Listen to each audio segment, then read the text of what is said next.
నాకు నవ్వు అయితే అసలు ఆగలేదు. నేనైతే పనికి వెళ్తున్నాను, అడ్రస్ తెలియకైతే ఇక్కడ ఆగిపోయాను. ఇక్కడ ఒక పెద్ద ఆయనతో మాట్లాడుతున్నాను చూడండి. ఆ ట్రాన్స్ఫర్ని తీసేసి దాన్ని పట్టుకెళ్ళిపోతాం.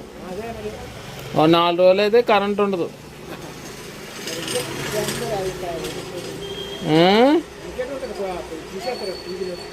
ఉండగలరా 4 రోజులు? ఉండలేరా?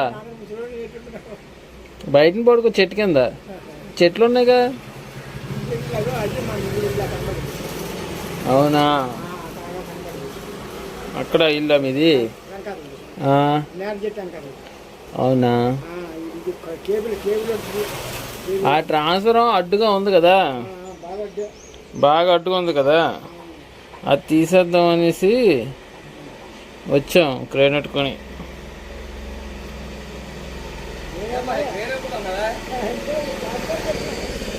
ఇక్కడైతే ఇంకో క్యారెక్టర్ అయితే ఎంట్రీ ఇచ్చింది. ఆయనకైతే బాబాయ్ అయితే చెప్తున్నాడు ట్రాన్స్ఫర్ పట్టుకెళ్ళిపోతారట అనేసి. ఆయన అయితే ఎందుకు పట్టుకెళ్ళిపోతారని అటుపక్క చూస్తున్నాడు. బాబాయ్ అంటున్నాడు 4 రోజుల దాకా కరెంట్ ఉండదట, ట్రాన్స్ఫర్ అయితే ఇప్పుడు అయితే పట్టుకెళ్ళిపోవడానికి క్రేన్ వచ్చిందట అని చెప్తున్నాడు. వీళ్ళైతే సీరియస్ డిస్కషన్ అయితే పెట్టారు ఇక్కడ. నాకైతే నవ్వు అయితే ఆగట్లేదు అసలు. సో ఇలాంటి వీడియోస్ కోసం సబ్స్క్రైబ్ చేసుకోండి. Thank you watching. బాయ్.